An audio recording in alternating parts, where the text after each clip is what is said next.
Hei, salut prietenașii mei, ce faceți? Am zis că astăzi o să revin cu nou content.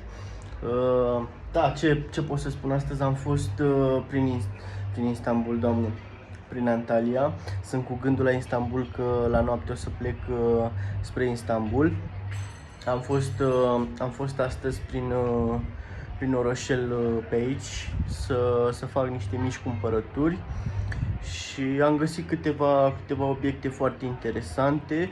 Spre exemplu, niște perechi de papuci, nu știu dacă pot să dau nume de branduri pe aici, la niște prețuri super, adică undeva la 10-15 euro o pereche de papuci, dar sunt copii exacte, unul la unul.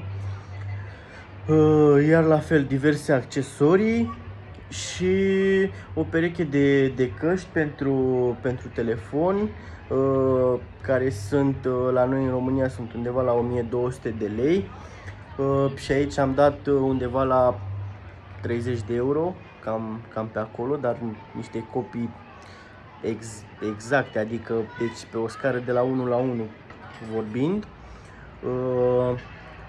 Așa, și legat de ce am zis, nu știu, poate să văd, să mă interesez dacă pot să vă fac un review la ele, să fac plasare de produse. Cred că am zis bine, plasare de produse.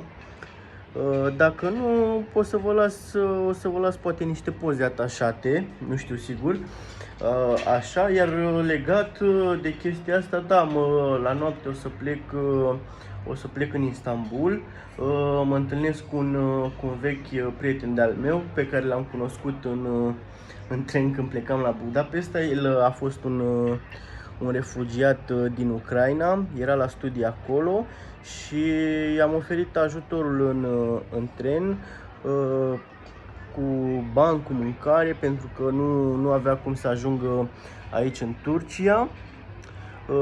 Și am rămas prieteni foarte buni, am făcut schimb de profile de Instagram, și am continuat să socializăm. Este chestia de, cred că acum vreo 2 ani, cam așa, dacă mi-aduc bine aminte, dar este o persoană super de treabă.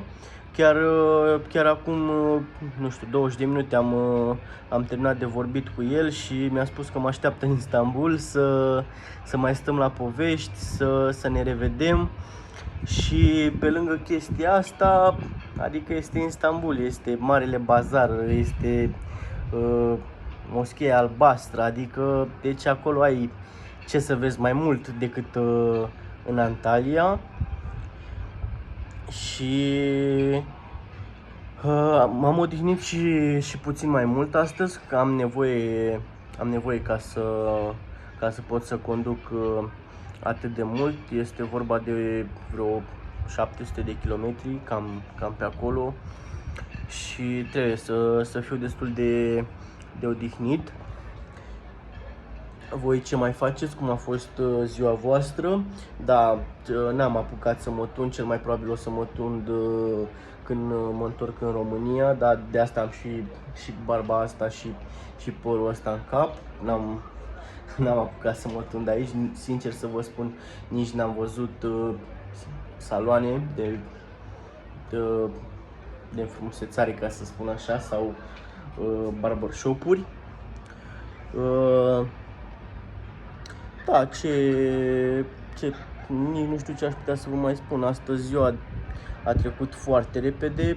Majoritatea timpului am stat din nou la piscină, bucurându-mă de ultima zi de Antalya.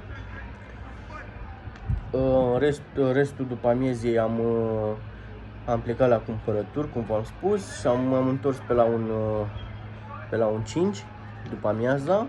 Și de la 5 până acum pe seara, pe la un 7 jumate, am cam dormit, am băgat somn.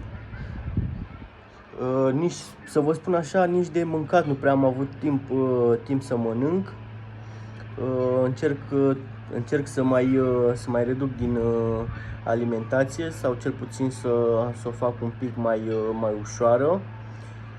Pe chestia asta am pus și câteva kilograme. De asta când mă întorc în țară, de-abia aștept să mă reapuc din nou de sală și să-mi fac un regim alimentar. Și totodată să mă întorc la tovarășii mei pe care îi pup și mi-e dor de ei, adică mi-e dor de grupul meu de tovarăși, adică să ne distrăm, să ne facem de cap. Dar nu mai este mult și mă întorc, adică 2 zile o să treacă imediat. Și cel mai probabil o să facem o mare petrecere când mă întorc. O să vedeți, o să vă informez cu privire la petrecere.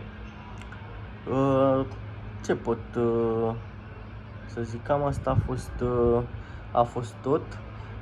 O să revin cu un scurt video când o să plec.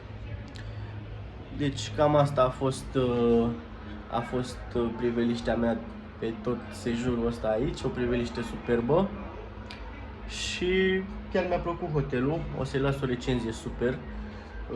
Adică am găsit cam tot ce aveam nevoie și cam tot ce voiam și nu voiam la acest hotel. Adică au fost chestii care nu mă așteptam să le găsesc într-un hotel, ținând cont că am fost prin diverse hoteluri în diverse țări și de multe ori și în Antalya și în Turcia și nu am găsit multe chestii care le-am găsit la hotelul acesta.